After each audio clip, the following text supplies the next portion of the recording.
Box office దగ్గర last weekend లో భారీ అంచనాల నడుమ రిలీజ్ అయిన మంచు విష్ణు నటించిన కన్నప్ప సినిమా ఓవరాల్ గా వీకెండ్ లో మంచు విష్ణు కెరీర్ లో ఆల్ టైమ్ హైయెస్ట్ కలెక్షన్లను సొంతం చేసుకుని మాస్ రచ్చ చేసింది. కానీ మొత్తం మీద సినిమా అందుకోవాల్సిన భారీ టార్గెట్ దృష్ట్యా చూసుకుంటే మాత్రం చాలా వెనుకపడిపోయే ఉందని చెప్పాలి ఇప్పటికీ కూడా. కానీ ఓవరాల్ గా మంచు విష్ణు కెరీర్ కి మంచి బూస్టప్ ఇచ్చిందని చెప్పవచ్చు ఈ సినిమా. మూడవ రోజు సినిమా బాక్సాఫీస్ దగ్గర తెలుగు రాష్ట్రాలలో అటు ఇటుగా 3.5 కోట్ల వరకు వెళ్లే ఛాన్స్ ఉందని అనుకున్న నైట్ షోలకు వర్షాల వలన ఇబ్బంది పడడంతో తెలుగు రాష్ట్రాలలో కొంచెం డౌన్ అయిన సినిమా మొత్తం మీద 3.3 కోట్ల లోపు షేర్ ను తెలుగు రాష్ట్రాల్లో మూడవ రోజున సొంతం చేసుకుంది. ఇక వరల్డ్ వైడ్ గా సినిమా 4.84 కోట్ల దాకా షేర్ ను 9.15 కోట్ల రేంజ్ లో గ్రాస్ మార్క్ ను దక్కించుకుంది ఇప్పుడు.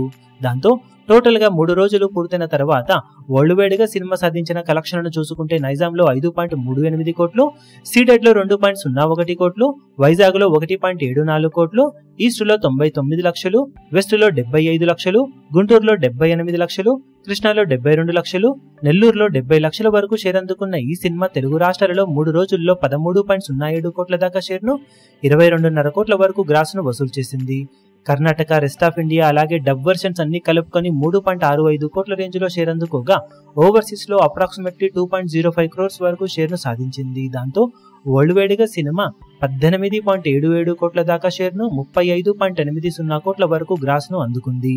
Cinema value break even target 81 కోట్ల దాకా ఉండగా 3 రోజుల్లో సాధించిన కలెక్షన్స్ కాకుండా ఇంకా 62.23 కోట్ల రేంజ్ లో షేర్ అందుకోవాల్సిన అవసరం ఎంతైనా ఉంది. ఇక వర్కింగ్ డేస్ లో సినిమా స్ట్రాంగ్ హోల్డ్ ను చూపించాల్సిన అవసరం ఇప్పుడు ఎంతైనా ఉందని చెప్పాలి. మరి సినిమా ఎలాంటి కలెక్షన్లతో వర్కింగ్ డేస్ లో హోల్డ్ ను కొనసాగిస్తుందో చూడాలి. ఈ వీడియో మీకు నచ్చినట్లయితే లైక్ చేయండి, షేర్ చేయండి, ఛానల్ ను సబ్స్క్రైబ్ చేయడం మాత్రం మరవకండి. ఏ చిన్న అప్డేట్ ను మిస్ అవ్వకూడదు అనుకుంటే బెల్ ఐకాన్ ను ప్రెస్ చేయండి.